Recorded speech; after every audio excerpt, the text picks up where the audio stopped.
biar teman pemilih juga tahu nih Pak, penasaran tentang sebenarnya tugas dan tanggung jawab Kejaksaan Tinggi itu seperti apa sih Pak? Soalnya kan mungkin orang kalau lihat jaksa kayak serem gitu. Mungkin gimana tuh Pak? Dalam tugas dan tanggung jawab kejaksaan itu kan sebenarnya sudah diatur di Undang-Undang Kejaksaan. Yang terakhir itu Undang-Undang Nomor 11 tahun 2021. Nah kalau misalnya tentang kepemiluan sendiri masuknya di bidang mana tuh Pak? Nah, kalau di pemiluan sendiri, karena hukum itu kan sebagai panglima ya. Ya. Jadi ya harus kita bagaimanapun kita harus bisa melaksanakannya tanpa ragu-ragu, tanpa tanpa terganggu dengan adanya intervensi-intervensi dari pihak manapun gitu. Oke, baik. Hai teman pemilih, selamat datang di Layar Demokrasi, podcastnya KPU Kepri, tempat kita ngobrol santai tapi bermakna tentang pemilu, demokrasi, dan berbagai cerita dari balik layar penyelenggaraan pemilu di Provinsi Kepulauan Riau. Bersama saya Ayu, dan inilah episode hari ini.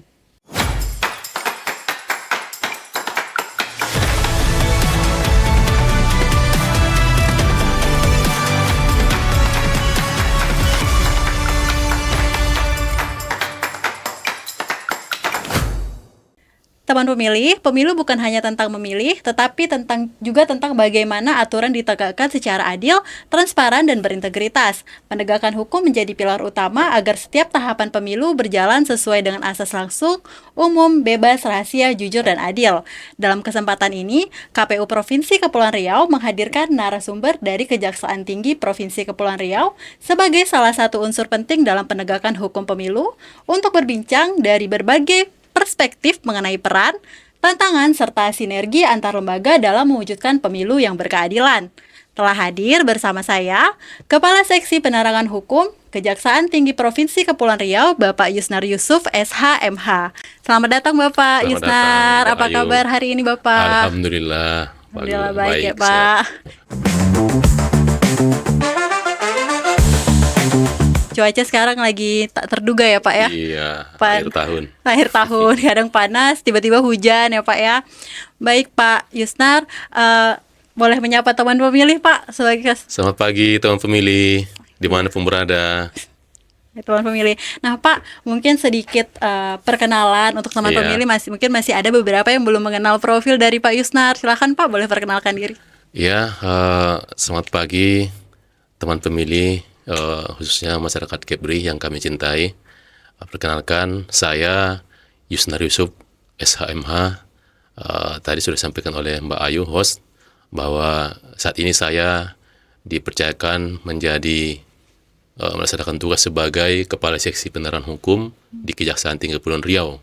Ini begitu saja. Begitu saja Pak ya. Mungkin Pak boleh sedikit ceritakan pengalaman Bapak dari awal berkarir di Kejaksaan, sudah kemana saja? Biasa kan kalau Kejaksaan keliling Indonesia ya Pak ya? Iya. Jadi saya masuk ke Kejaksaan itu di akhir 2003. Oh 2003 ya Pak Desember, ya? 1 Desember 2003. Tapi mulai aktif bertugas itu di April 2004. Jadi memang ada beberapa satker atau daerah atau provinsi yang sudah saya tempat bertugas. Yang pertama dulu di Kejaksaan Negeri Tanjung Balai Asahan selama sekitar 2 tahun. Kemudian setelah pendidikan jaksa, saya ditempatkan di Kejaksaan Negeri Tebing Tinggi, di Sumut, masih di Sumut, selama hampir 3 tahun, sampai saya diangkat jadi Kasubsi.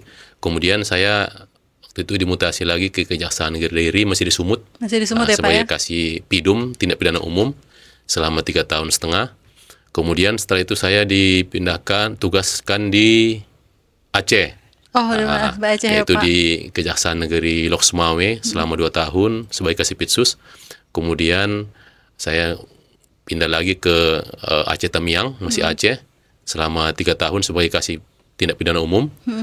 Kemudian setelah itu saya ditugaskan ke Sumut lagi, kembali ke Kejaksaan Tinggi Sumatera Utara, yaitu sebagai Kepala Seksi Tindak Pidana Terorisme dan Lintas Negara.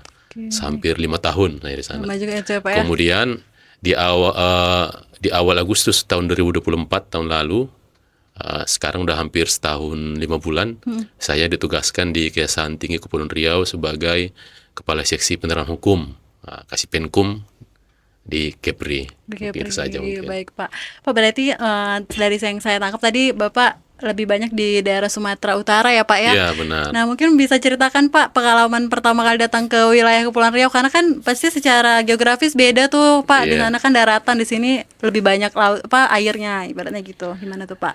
Memang kalau ke Kepri, sebelum saya tugas ini memang pernah 2 kali, tapi ke Batam, sampai Batam. Oh, baru sampai Batam ya Pak ya? Dan ternyata setelah ditempatkan di Kepri, Heeh.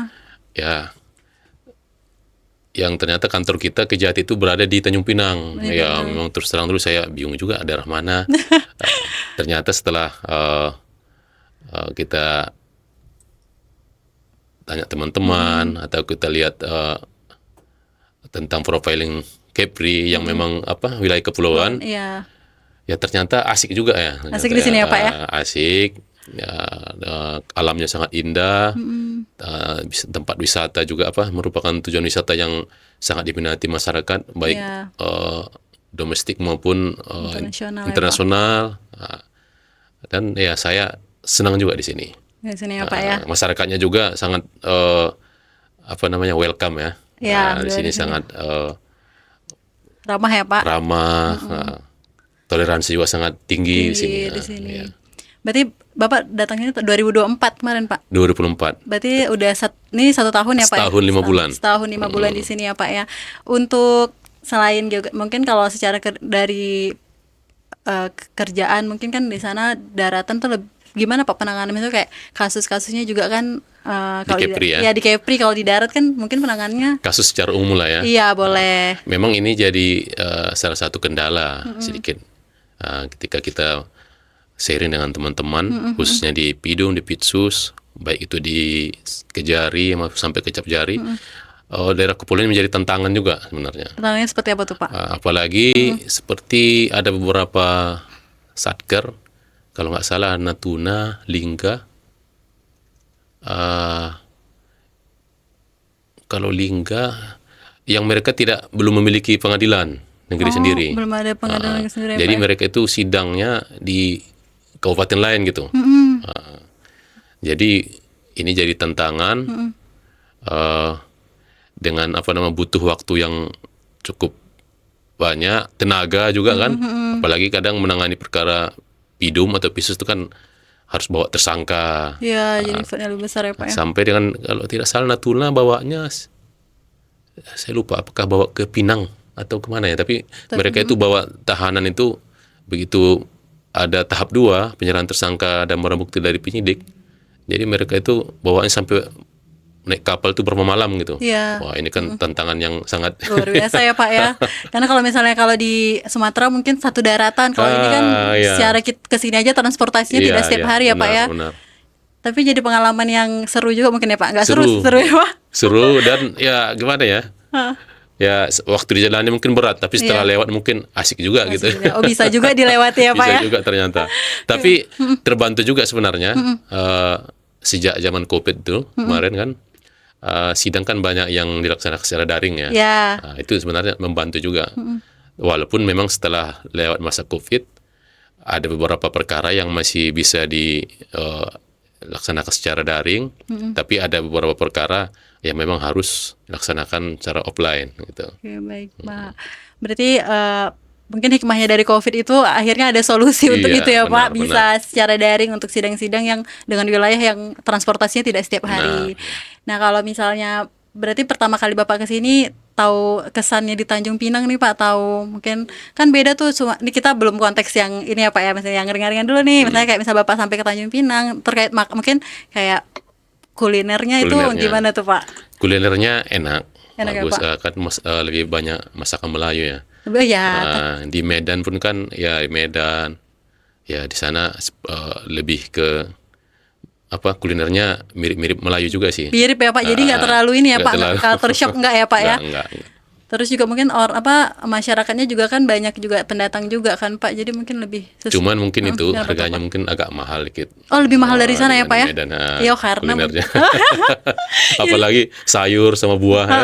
iya kalau di sana mungkin langsung ya Pak. Maksudnya kan Iya. dari dari mana-mana satu daratan. Kalau ini kan harus dikirim dulu. Oh iya juga. Jadi mungkin jet lag-nya apa di harga ya Pak ya? Di Iya, harganya. benar. Ya baik, tapi sejauh ini ini ya Pak aman aja di sini ya Pak, aman, senang ya Pak.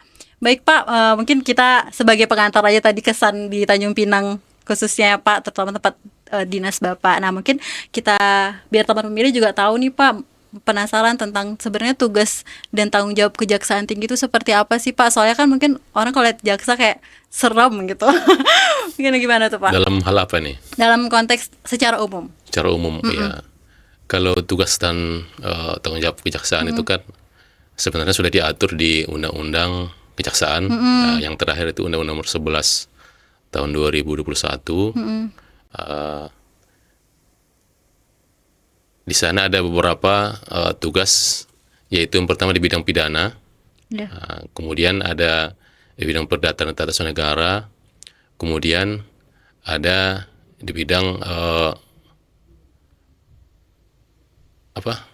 keamanan. Nah, tapi yang pertama mungkin yang masalah pidana ini, jadi di sana memang ada beberapa bisa kita jabarkan. Yang pertama bahwasanya jaksa itu juga dia sebagai untuk melaksanakan penetapan hakim, kemudian untuk melaksanakan putusan pengadilan, kemudian juga jaksa itu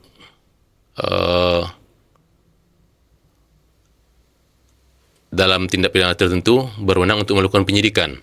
Oke, baik. Kemudian dalam penyidikan yaitu tindak pidana korupsi dan tindak pidana pelanggaran HAM berat. Bahkan untuk tindak pidana pelanggaran HAM berat ini salah satunya penyidik adalah kejaksaan. Oh, untuk tindak pidana berat iya. di Kejaksaan satu-satunya penyidik ya Pak ya? Iya. Kemudian dalam hal pidana juga tindak pidana umum, kejaksaan nanti berperan sebagai melaksanakan tugas mulai dari pra penuntutan sampai ini eksekusi. Memang kejaksaan itu tugasnya luas memang. Kemudian dalam bidang perdata dan tata usaha negara, kejaksaan juga dengan berdasarkan surat kuasa, maka kejaksaan dapat mewakili pemerintah, baik itu di dalam maupun di luar pengadilan. Oke, baik. Berarti ini cukup luas ya Pak ya Iya. cakupan tugasnya. Itu baru pidana. Pidana, perdata tadi udah kan. Pidana perdata. Kemudian Keamanan. dalam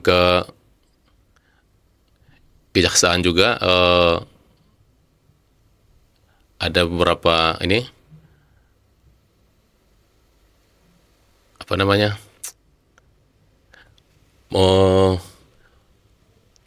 pengawasan terhadap barang cetakan. Oh, barang cekan. Cetakan. Barang cetakan. Kemudian pengawasan terhadap aliran kepercayaan dalam masyarakat. aliran dan apa aliran apa? Mas? Aliran kepercayaan dalam masyarakat. Itu Pakem. Oh, Pakem Pakem. ya. Jadi kalau di setiap provinsi itu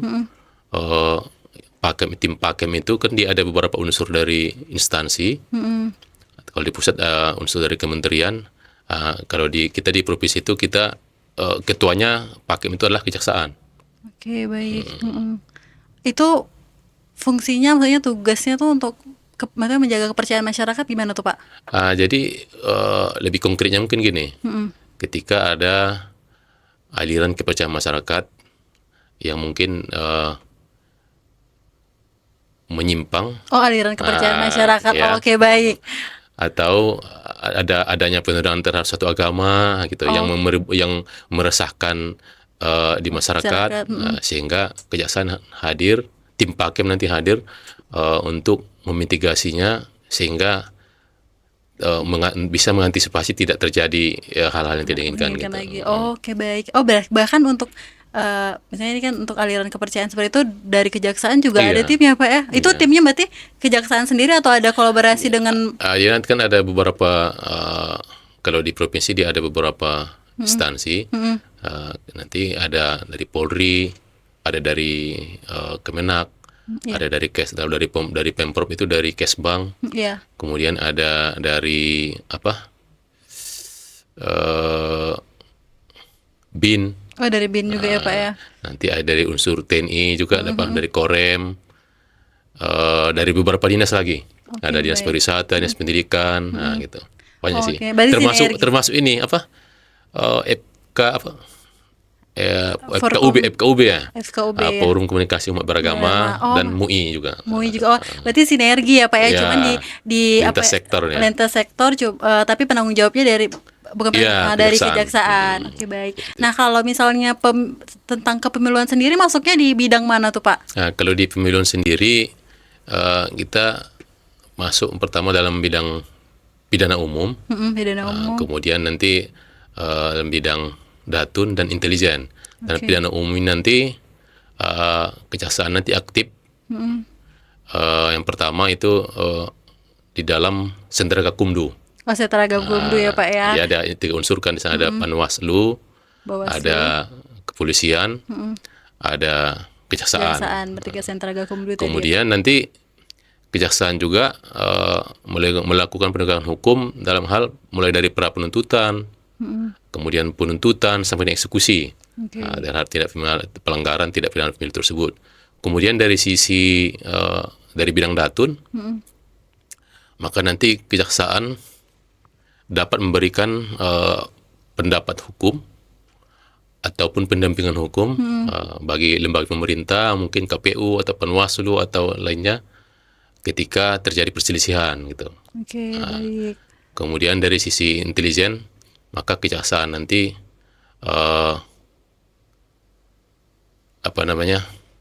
memitigasi, dapat memberikan informasi-informasi kepada pemerintah tentang adanya AGHT, Apa tuh Pak AGHT? ancaman, gangguan, hambatan, dan tantangan yang bisa merusak pesta demokrasi ini gitu. Penyelenggara Jadi kita pemilu itu ya, hadir Pak. untuk mengantisipasinya.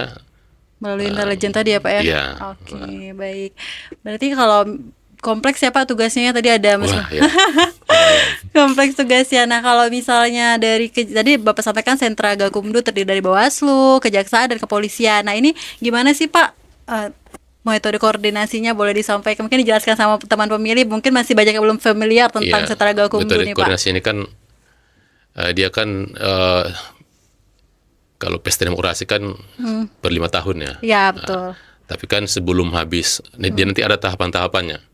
Kalau saya lihat sih nanti sebelum mulai tahapan di tahapan pemilu ya, namanya, tahapan pemilu, biasanya sudah dibentuk nih Sentra Gakumdu, Sentra Penegakan Hukum Terpadu.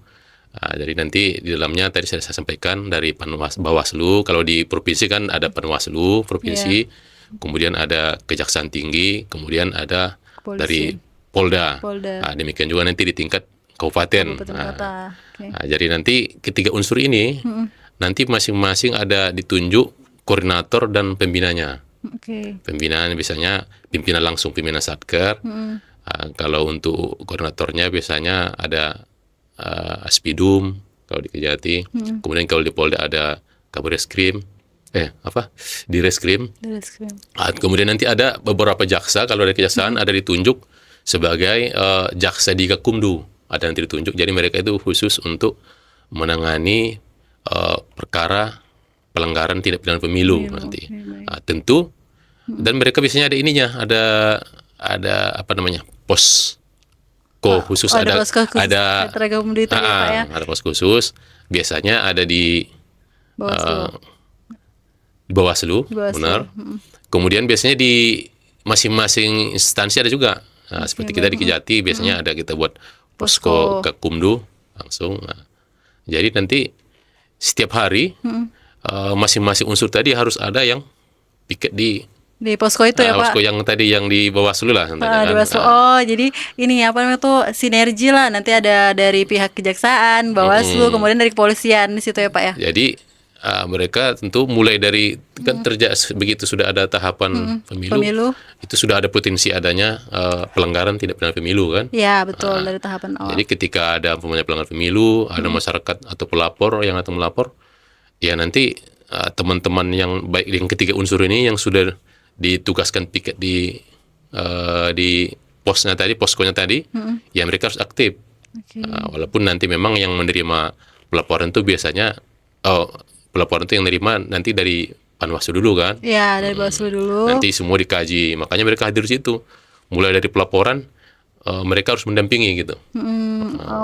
Bukti jaksa dari kejaksaan mendampingi penanganan dari Iya, keluarga itu ya mulai Pak. dari pelaporan. Dari pelaporan, ya. Laporan, nanti di dalamnya ada menganalisa nanti dia ikut juga, semua unsur ikut analisa, apakah itu masuk ke dalam- pelanggaran pemilu, apakah itu masuk pelanggaran administratif, atau kemudian setelah nanti umpamanya Panwaslu menyatakan itu adalah pelanggaran tindak pidana, nanti kan diteruskan ke di undang-undang itu kalau tidak salah 7 itu disebutkan nanti Panwaslu Bawaslu nanti. mengeluarkan surat perintah penyelidikan kepada penyidik, berarti kepolisian kan. Nah, nanti baru kemudian menerbitkan juga surat perintah pengawasan penyelidikan, yaitu pengawasan nanti jaksa tadi. Kejaksaan. Oke, baik. Berarti ada tugas-tugasnya ya, Ada Pak? Penyelidik. sampai nanti selesai. Sampai selesai.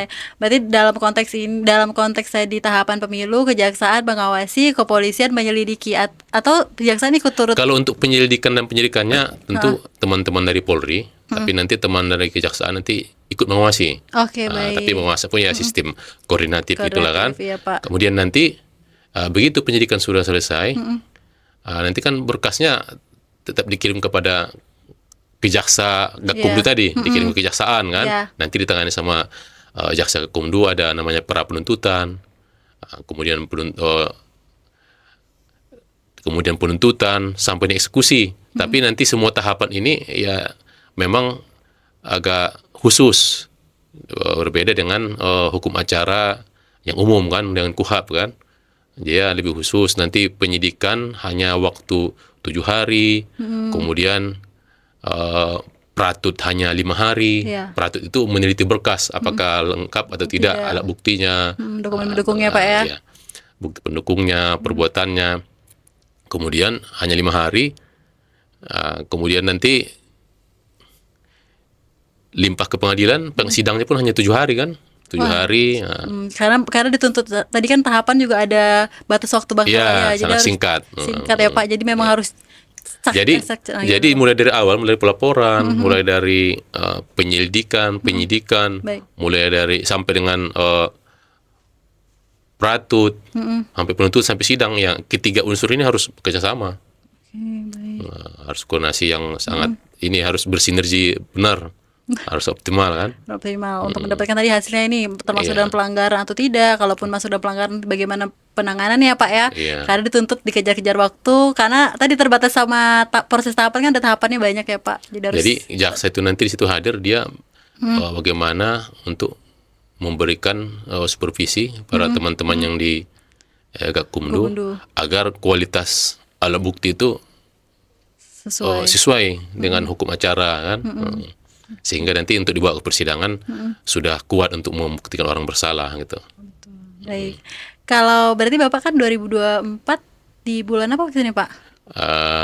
Agustus awal Agustus. Berarti mengalami pilkada ya Pak ya? sempat lah. Sempat ya Pak ya. sempat. Itu kira-kira adakah kasus-kasus Ada juga di Ada, Kepri. Pak, ya? Tapi saya lupa jumlahnya, tapi ada beberapa. Kemarin ada di beberapa daerah, termasuk di Lingga kalau nggak salah. Oh, di Lingga ada ya Pak. Ada pelanggaran atau tindak pidana yang berhubungan dengan netralitas ASN. Oke, baik. Itu ada laporan dari masyarakat Pak. Iya, laporan dari masyarakat. Kemudian ada money politik kayaknya. Ada juga Pak. Ada sih datanya kalau saya buka. Oh, Berarti ada beberapa.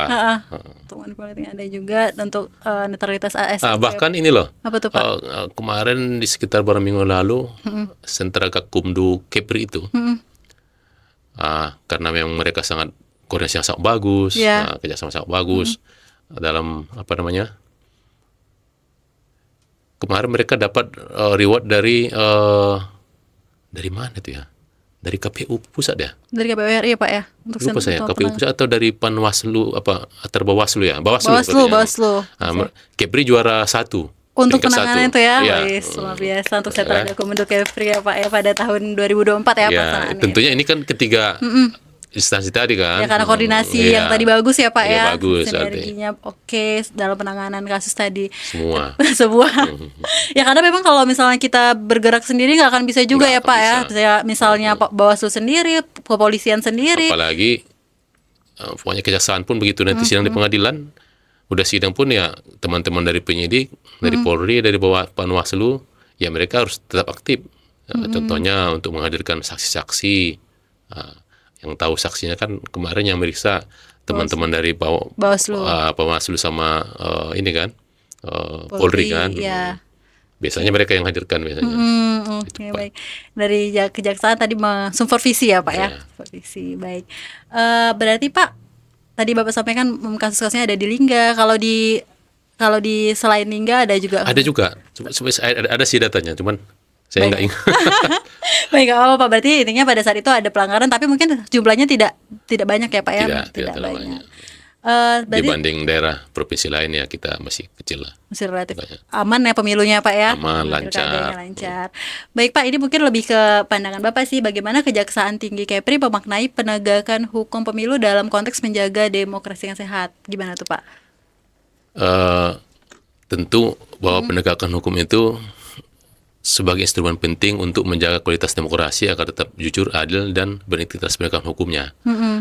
Artinya kita kan melaksanakan pemilu itu untuk mencari pemimpin yang terbaik ya kan. Ya betul Pak. Tentu masyarakat juga tidak ingin pemimpin itu terpilih dari proses yang tidak jujur. Betul.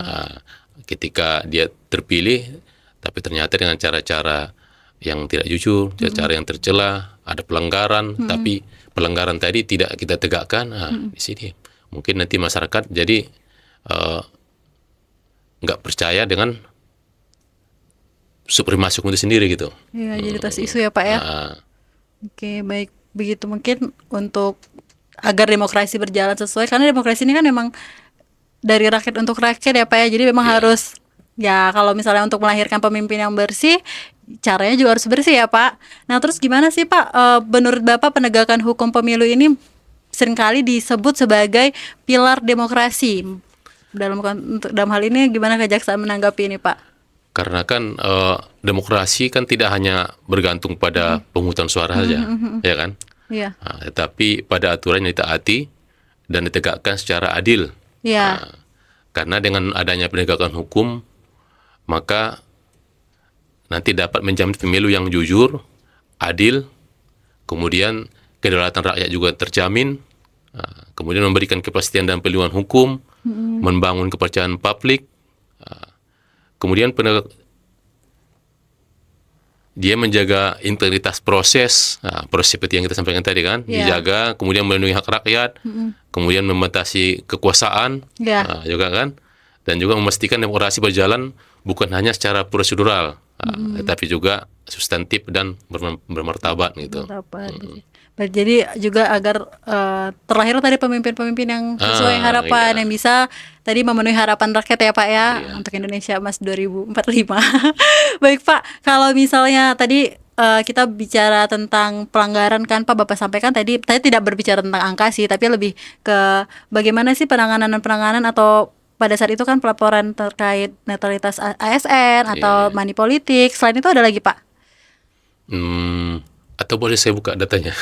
Boleh Pak, silakan Pak. Silakan Pak. Nggak apa-apa Pak, santai aja. Kan kita menginformasikan ke teman pemilih. Nanti saya salah sebut salah ya kan. Nanti. Kemarin ada saya minta memang datanya langsung ke bidang ini ada nih. Waktu itu ada terjadi di Batam ada satu, kemudian di Bintan ada satu pelanggaran, Tanjung Pinang ada 3. Pinang ada 3 ya Pak ya. Laporan tapi ya. Iya. Kemudian Bintan ada 1, Batam, Lingga ada 1, tapi yang ditangani sampai dengan yang pertama ini yang di Batam. Itu tentang netralitas ASN. Oh di Batam ada laporan. Kemudian Bintan Sama ASN juga, netralitas ASN. Kemudian ini di mana nih? Kok hilang nih? Kemudian di Karimun ada 3.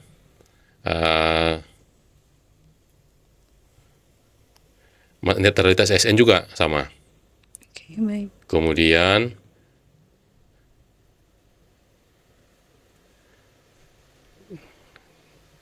di Lingga, ini Lingga netralitas ASN sama. Ini ASN 1 laporan bukan pelanggaran. Jadi berdasarkan data ini saya ada 3 laporan sih, karena kan tidak semua laporan tuh naik, jadi dia kan biasanya dianalisa dulu, Ya. apakah masuk sebagai pelanggaran atau tidak gitu. Ketika itu dinyatakan nanti pelanggaran, maka nanti akan ditangani oleh yang saya sebutkan tadi, ada penyelidikan, sampai yang penuntutan sampai sidang gitu.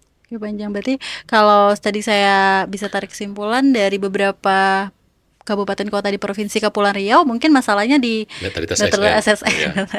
Pak, ini mungkin tidak ada di ini ya Pak ya, memang tidak ada di konsep draftnya. Mungkin Bapak bisa sampaikan kenapa kira-kira untuk kedepannya agar peristiwa agar case kayak netralitas ASN ini tidak menjadi pelanggaran di kemudian hari itu gimana Pak?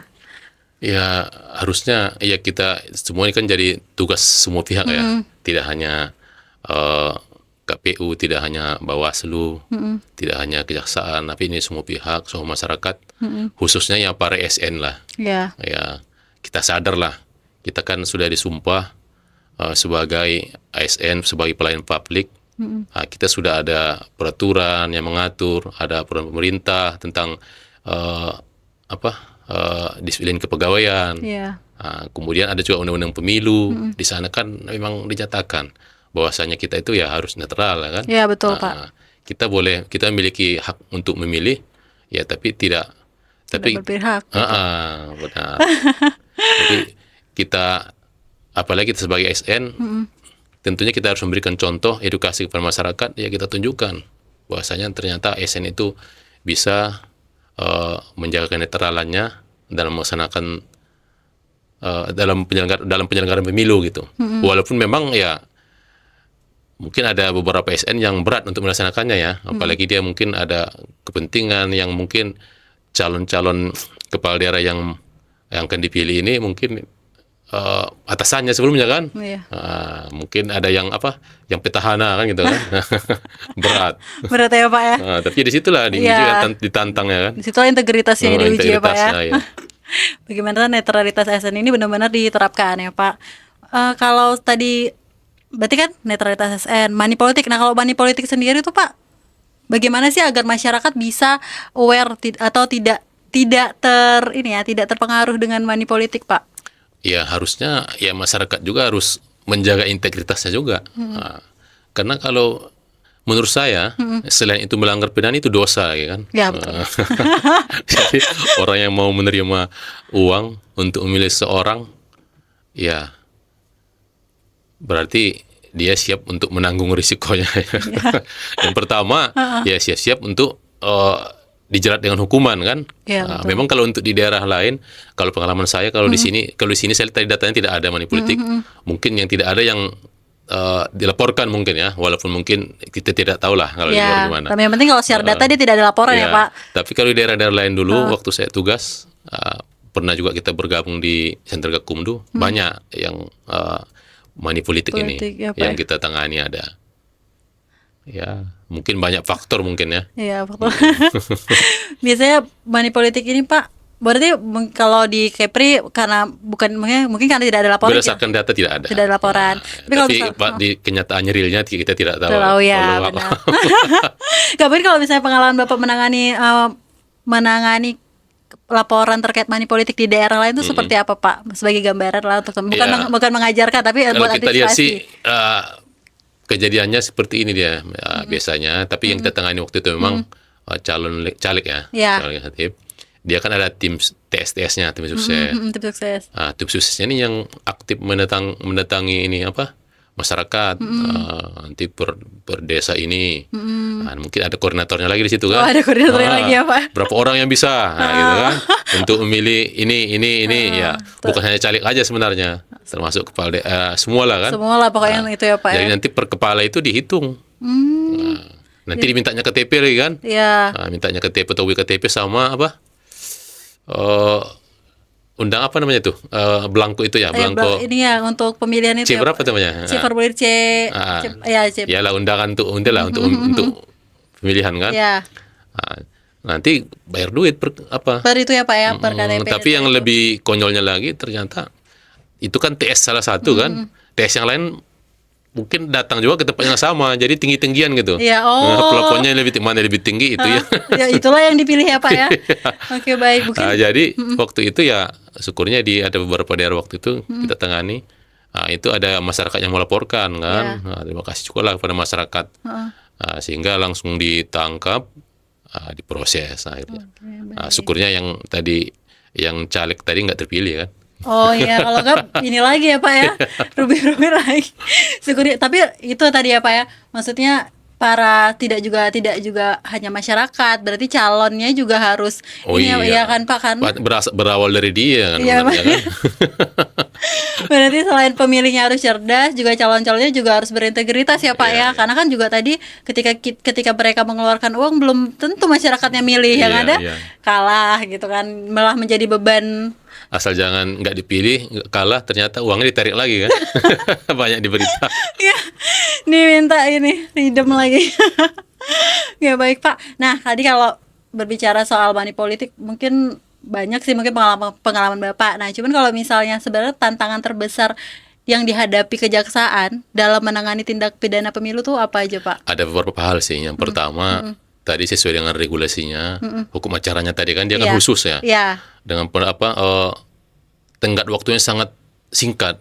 Ini kan jadi tantangan besar juga yang besar ya. dari jangka Yang waktu. kalau untuk perkara lainnya kan kalau di KUHAP kan hukum acaranya agak lebih panjang ya, Pak. relatif lebih panjang kan. Nah, jadi kalau ini kan pertama itu masalah waktu, tenggat waktu, kedua juga mungkin masalah alat buktinya. Alat Oke, alat buktinya. bukti karena dengan pengaruh waktu yang singkat tadi, tentunya kan bagaimana teman-teman khususnya penyidik dalam mengumpulkan alat bukti dengan waktu yang singkat tadi kan. Iya. Nah, kemudian kualitas alat buktinya juga, apalagi alat bukti yang berhubungan dengan alat bukti digital mungkin ya. Iya. Padahal kan alat bukti digital itu ya perlu ada ahli kan. Tentu butuh waktu juga Waktu kan. lagi. Kemudian tantangannya lagi ya mungkin kita tidak menafikan lah, kadang mungkin ada juga intervensi politik contohnya gitu kan. Oh, oke, intervensi Tapi ya politik. kita tidak peduli dengan itu Itu kan. ya, tetap pokoknya penegakannya sesuai dengan peraturan Iya. ya, Pak ya, sesuai yang berlaku. Cuma mungkin tadi saya tarik garis besarnya, mungkin tantangan terbesar adalah waktu ya, Pak. Iya, tapi alhamdulillah selesai juga kan. Selesai ya, Makanya benar. memang kalau sendiri, kalau masing-masing yang ketiga unsur instansi tadi masing-masing melaksanakan hanya tanpa koordinasi, ya saya yakin tidak akan bisa diselesaikan. Betul. Tapi karena koordinasi yang bagus tadi bisa selesai. Bisa selesai ya, Pak ya, walaupun dengan keterbatasan waktu. Iya. Nah, kalau untuk kejaksaan sendiri, Pak, bagaimana sih cara kejaksaan atau dari Bapak mungkin menjaga profesionalitas dan independensi di tengah dinamika politik saat ini, Pak? Ya, kita tentunya ya tetap profesional dan melaksanakan tugas kita, walaupun ada banyak tentangan, ada intervensi, ya kita dengan seperti yang saya sampaikan tadi, dengan koordinasi yang kuat, kita harus yakin bahwa kita bisa melaksanakan penegakan hukum itu secara optimal. Baik. Karena hukum itu kan sebagai panglima ya. Ya. Jadi ya harus kita bagaimanapun kita harus bisa melaksanakannya tanpa ragu-ragu, tanpa tanpa terganggu dengan adanya intervensi-intervensi dari pihak manapun gitu. Oke, baik. Berarti apapun, bagaimanapun hukum itu tetap harus ditegakkan Iya, dalam harus kondisi ditegakkan. apapun ya, Pak ya. Intinya memegang teguh sama integritas tadi ya, Pak. Iya. Integritas. Baik, Pak. Nah, kalau misalnya untuk dari kita berbicara kalau misalnya kan banyak nih case yang ditangani kejaksaan, tapi dalam konteks pemilu Pak, ada nggak kira-kira Pak, menurut Bapak regulasi atau undang-undangnya yang tidak misalnya saat ini kayaknya udah nggak relevan, atau misalnya tidak perlu ada perbaikan gitu dalam penanganannya? Kalau secara umum sih saya lihat sudah cukup bagus, sudah sangat bagus. Artinya dengan regulasi yang ada sudah sangat membantu teman-teman khususnya di Gakumdu dalam pelaksanaan tugas mereka sampai dengan perkara itu selesai. Walaupun mungkin ya dengan waktu yang sangat singkat, kemudian mungkin hanya ini ini kan ancaman hukumannya sangat ringan, relatif lebih ringan ya. Iya.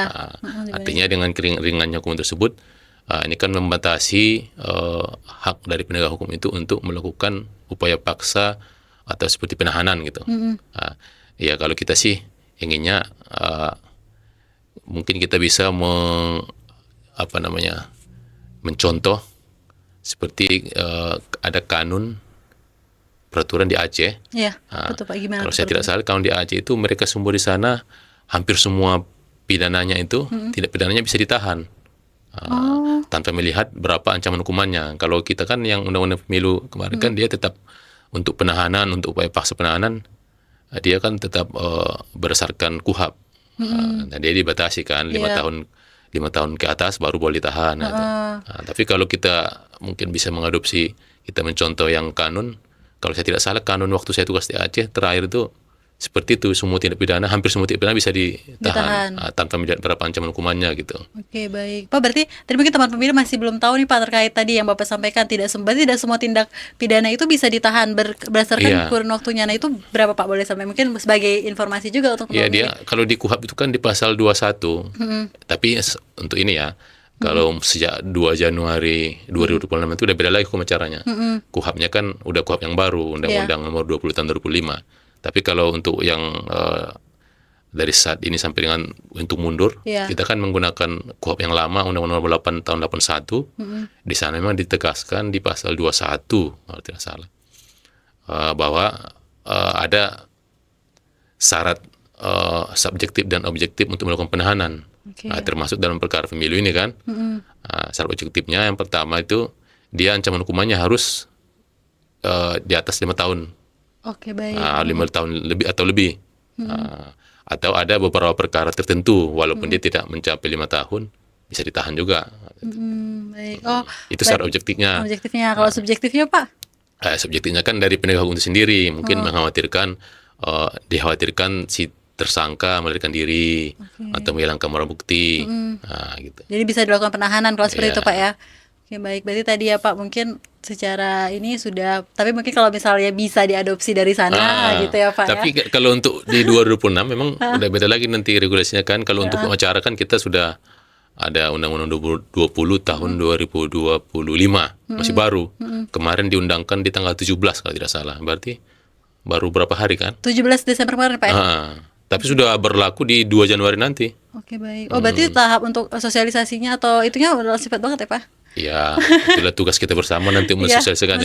Jangankan masyarakat, penegak hukum itu sendiri pun belum sosialisasi untuk penegak hukumnya belum juga belum cukup. Kami saat ini kejaksaan lagi gencar-gencarnya nih untuk sosialisasikan ini. Ya karena baru 17, berarti kalau sekarang baru berjalan 6 hari Pak. Iya ya, 6 hari. Dan itu tapi kalau hukum materialnya KUHP-nya sudah dari 2023 itu Undang-Undang nomor 1 2003 tentang Kitab Undang-Undang hukum pidana. Kita KUHP, kita kan terbaru KUHP nasional. Oke, baik. Dan itu tadi di Januari di tanggal berapa tuh Pak? Tanggal 2. Tanggal 2 udah. Tanggal 1 kan tanggal merah. Dan memang di Undang-Undang 1 2003 itu kan dia diundangkan tanggal 2 2023. Di situ disebutkan akan berlaku 3 tahun sejak diundangkan. Berarti 2 Januari 2026. Makanya nanti KUHP yang baru ini pun kalau saya tidak salah diundangkan di situ. Diberlakunya di 2 Januari 2026. Karena tadi berdasarkan 3 tahun setelah materi tadi ya Pak yang ya. KUHP ya. KUHP. Oke, baik. Berarti ini dari kejaksaan juga lagi kejar-kejaran waktu ya Pak untuk sosialisasi ya. Baik Pak. Nah, kalau misalnya tadi kita bicara tentang peraturan penegakan hukum Pak. Nah, seberapa besar sih Pak pengaruh penegakan hukum ini terhadap kepercayaan publik menurut Bapak sih? Iya, tanpa adanya penegakan hukum, ya saya yakin ya publik tidak akan percaya lagi dengan penyelenggaraan demokrasi ya, khususnya dalam penegakan dalam demokrasi, apalagi dalam pemilu lah ya. Ya. Dengan pemilu yang yang masih ada lah, untuk yang pemilu yang kemarin ya, masih banyak dugaan-dugaan pelanggaran, tindak pidana pemilu yang terjadi di berbagai daerah tanpa adanya penegakan hukum yang profesional. Ya saya yakin masyarakat nanti akhirnya tidak percaya dengan hasil pemilu itu kan. Iya. Oke, baik. Berarti tadi kaitannya memang kita ketika masyarakat melakukan pelaporan, terus kemudian sentra Gakumdu menindaklanjuti, dan akhirnya memang sudah ditetapkan ada nih, memang sudah dilaksanakan laporan sampai akhir, itulah mungkin akan tumbuh kepercayaan masyarakat. Berarti laporan kami ditindaklanjutin. Dan berarti kalau dengan itu berarti juga masyarakat bisa menilai bahwa pemilu ini berjalan dengan sesuai dengan ketentuan berlaku ya Pak ya. Itulah tadi. Jadi masyarakat juga nggak ada estimate nih gitu. Pak, kalau misalnya tadi penindakan, misalnya kayak ada pelaporan, kalau dari pencegahannya sendiri Pak, preventifnya gimana tuh Pak? Kalau pencegahan sendiri kan kalau dari kejaksaan lah ya. Dari kejaksaan. Kalau kejaksaan ya kita kan banyak melakukan edukasi terhadap masyarakat ya, sosialisasi. Kalau di Kejati itu ada sosialisasi dari bidang Bidum, kemudian ada sosialisasi dari bidang Penkum. Kalau Penkum kan memang salah satu tugasnya untuk mengedukasi masyarakat. Jadi kita juga turut membantu mengedukasi masyarakat, baik itu melalui penyuluhan hukum, penerapan hukum kepada masyarakat, bagaimana mereka bisa ikut mendukung penyelenggaraan pemilu itu secara demokratis, ya kan, tanpa adanya pelanggaran. Nah, mereka juga harus selain mereka siap sebagai pemilih yang cerdas, mereka juga harus siap sebagai pengawas pemilu kan. Karena sebenarnya kan selain Panwaslu ya sebenarnya yang bisa mengawasi lebih luas itu kan masyarakat sebenarnya. Tanpa adanya masyarakat, Panwaslu saya yakin tidak akan bisa juga kan. Iya benar. Karena kalau nggak ada laporan masyarakat apa gimana mau ini? Kalau Bawaslu sendiri yang bekerja atau kan awalnya kan memang laporannya ke Bawaslu. Kalau tak ada laporan dari masyarakat tidak ada. Ya, berarti ya juga berarti peran serta masyarakat juga adalah berperan sangat besar dalam penyelenggaraan pemilu yang inklusif, yang jujur dan adil tadi ya Pak. Nah, kalau misalnya dari kejaksaan tadi Bapak sampaikan adanya sosialisasi dari. Nah, itu sosialisasi seperti apa Pak bentuk-bentuknya? Misalnya gitu. Ya mungkin kita lebih fokus ke terhadap pelanggaran pemilu ya. Jadi jenis pelanggaran pemilu itu seperti apa, tidak pidana pemilu seperti apa. Jangan masyarakat jauhi money politik contohnya. Jangan mau milih berdasarkan karena sesuatu gitu. Pilihlah pemimpin yang tepat gitu. Kemudian agar masyarakat juga berperan aktif untuk memberikan yang tadi laporan kan, ketika mengetahui adanya pelanggaran gitu.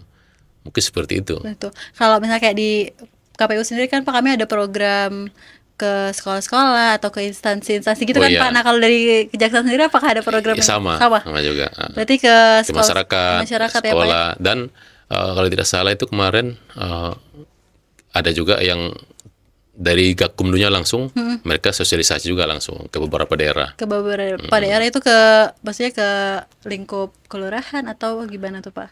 Mungkin per kabupaten mungkin. Per kabupaten ya. Oke, baik. Berarti melaksanakan sosialisasi tadi ya Pak, terkait hal apa saja yang boleh dan tidak boleh dilakukan pada saat pemilu ya Pak. Baik Pak. Nah, kalau misalnya tadi pencegahan sudah dilakukan, mungkin Bapak boleh sampaikan pesan untuk masyarakat terkait bagaimana masyarakat bisa melaporkan dugaan pelanggaran pemilu itu step-stepnya seperti apa gitu. Dan untuk masyarakat ya. Ya.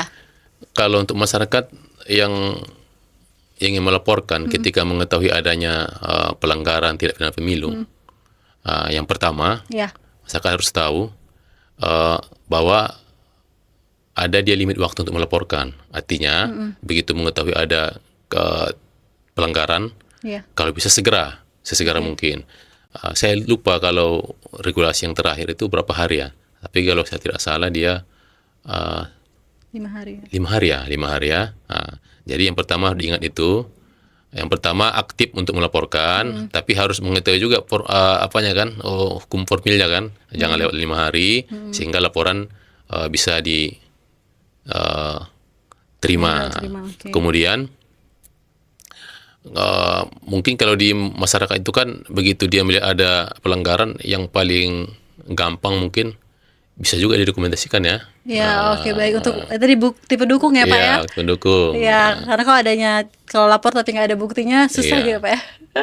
Jika Oke. perlu, umpamanya kalau ada teman yang kalau perlu ajak teman masyarakat yang lain, biar ikut bersama-sama menyaksikan kan. Ya, betul. Nanti tadi memperhatikan batas waktu pelaporan yang telah ditentukan pada saat pemilu ya Pak ya. Iya. Terus Kemudian bukti nanti bukti. biasanya begitu melaporkan ke Panwaslu, uh, yakinlah pasti nanti teman-teman di Panwaslu akan apa namanya menyambut dengan senang hati menerima laporan tersebut.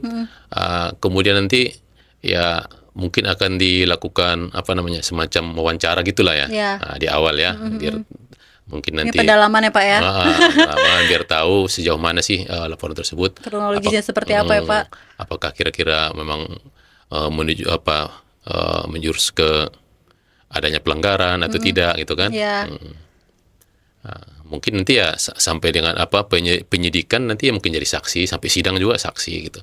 Tapi ya nggak usah takut. Ya. Nanti nggak usah takut adanya apa namanya mungkin ancaman lah ya Referensi, dari Pak, pihak-pihak untuk orang lain, pihak tertentu mungkin kan yang dilaporkan. Karena selain nanti adanya pengamanan dari penegak hukum itu sendiri, justru kalau perlu kan ada undang-undang tentang perlindungan saksi dan korban kan. Ya, betul. Bisa kita manfaatkan fasilitas itu. Ada nanti dilindungi khususnya dari teman-teman dari LPSK kalau perlu kan. Ya, oke baik. Berarti intinya adalah tadi waktu memperhatikan jangka waktu pelaporan, kemudian tadi alat bukti pendukungnya ya Pak ya, sama jangan takut. Nah, ini dia Pak yang sering jadi masalah kan masyarakat tuh Takut seringnya ya. takut tuh Iya. Pak. Gimana ya Pak? Gimana masyarakat bisa merasa aman dalam melaporkan setiap dugaan pelanggaran pemilu Pak? Ya, saya pikir gini, dari pengalaman yang kita lihat, yang pertama saya sampaikan tadi jangan takut pertama. Kemudian kalau teknis bagaimana cara melapornya mungkin ya mungkin bisa begitu langsung melapor, ya mungkin sampaikan saja keadaan itu bahwa saya takut gini begini. Jika memang bisa nanti umpamanya dibuktikan bahwasanya seperti apa bentuk ancaman yang apa namanya.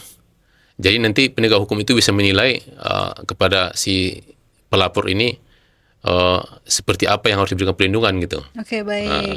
Berarti jujur akan kondisi kita ya Pak ya. Bahkan nanti kalau memang betul-betul dia terancam nyawanya terancam, jiwa reganya atau keluarganya, Iya. ya nanti bisa minta perlindungan dari LPSK. Karena dia perlindungan Itu saksi justru dan korban. perlindungannya sangat ini kan. Ya pasti terlindungi lah Pak ya, Terlindungi, tak usah khawatir. Oke baik, berarti mungkin yang perlu teman pemilih tahu adalah ketika memberikan laporan kita tidak perlu merasa takut karena kita akan dilindungi juga dari pihak kejaksaan ada Kalau pendampingan. kalau takut langsung datang mungkin bisa lihat telepon dulu kan. Pak by phone boleh Pak ya? Bisa. Ada hotline-nya kejaksaan atau enggak? Atau by WA gitu? Aduh, saya Enggak Pak, bawa. maksudnya enggak di sini ya Pak? Ada Nanti dong. ada ya. Ada dong. Atau Kalau seandainya dibuka di Google kan kelihatan ya. Ya oke baik, atau Iya. melalui sosial media Atau mungkin kejaksaan. ada hotline-nya Panwaslu kan ada juga. Oh, ada di Panwaslu, oke, baik. Atau nanti Setergakumdu bisa juga. Atau Kejaksaan boleh juga. Oke, berarti mungkin bisa melalui sosial medianya dulu Bisa ya Pak juga. ya. Dari situ mungkin bisa menyampaikan, nanti baru kalau memungkinkan untuk datang ya Pak ya. Datang. Kalau yakin lagi datang, ya udah nanti laporkan dan tenang aja pasti Jika perlu kan bisa ditemanin nanti kan. Umpamanya takut datang. Nanti kalau perlu kita jemput kan. jemput baik. Nah, berarti segitunya ini ya Pak ya. Kejaksaan menjamin bahwa si pelapor itu akan selamat lah, artinya tidak akan mendapat ancaman dari pihak Tapi kan manapun. melapornya ke Panwaslu dulu. Oke baik, berarti dari Bawaslu dulu. Intinya dari Bawaslu nanti kan tadi Nanti sentra ada Gakumdu tim ya. tadi kan, Tim tadi lengkap. ya. Oke baik. Nah, jadi teman pemilih lapornya ke Bawaslu dulu dan tidak perlu khawatir karena nanti tetap akan ada pendampingan dari tim sentra Gakumdu ya Pak ya. Baik. Nah, kalau untuk ketika masyarakat sudah merasa aman dalam melaporkan, mungkin efeknya di kemudian hari adalah tadi kan mungkin kasusnya belum banyak ya Pak. Mungkin ketika masyarakat udah berani Iya. jadi laporannya jadi agak lebih banyak. Di situ jadi tugas baru lagi buat sentra Gakumdu ya Pak ya. Iya. Oke Benar. baik. Pak, mungkin sedikit closing statement Pak terkait mungkin harapan Bapak untuk pemilu atau pilkada di masa yang akan datang. akan datang ya. Mungkin pesan kita yang pertama, kita dari Kejaksaan berharap agar setiap tahapan pemilu berlangsung jujur, adil, transparan, dan bebas dari praktik kecurangan. Kita berharap terjadi peningkatan kepatuhan hukum peserta pemilu ini semua ya. Penguatan integritas termasuk penyelenggara pemilu juga. Kemudian peran aktif masyarakat dalam pengawasan. Kemudian hindari politik uang dan praktik curang. Kemudian kita ciptakan pemilu yang meningkatkan kepercayaan publik. Kita berharap juga pemilu berikutnya semakin berintegritas dengan penegakan hukum yang konsisten, kemudian partisipasi masyarakat yang aktif dan penyelenggara yang profesional. Oke, baik Pak. Berarti tadi harapannya adalah tercipta pemilu yang inklusif tadi ya Pak ya. Baik. Yang juga nanti akhirnya melahirkan pemimpin yang tadi sesuai harapan, pemimpin yang bagus, yang bisa memajukan Indonesia ya Pak ya. Baik, Pak, kalau misalnya ini sedikit ini sih Pak, mungkin Bapak bisa cerita, dari luar konteks nih, mungkin Bapak bisa cerita pengalaman di Tanjung Pinang awal, agak balik sih Pak, maksudnya awal kasus pertama, adakah kasus pertama di Tanjung Pinang itu Pak, yang atau kendala-kendala pertama di Tanjung Pinang Pak? Kalau saya langsung kan karena di bidang Penkum kan memang tidak menangani perkara, kan kita lebih ke penegakan hukum. Tapi berdasarkan sharing dari teman-teman itu ya di sini banyak juga tantangannya. Tantangannya banyak Pak ya? Mungkin kasus yang menonjol di sini memang narkoba. Narkoba di sini ya Pak ya? Di luar dari konteks pemilu ya? Iya, dari konteks pemilu. Narkoba. Berarti sih baik. Karena Kepri ini kan dia selain daripada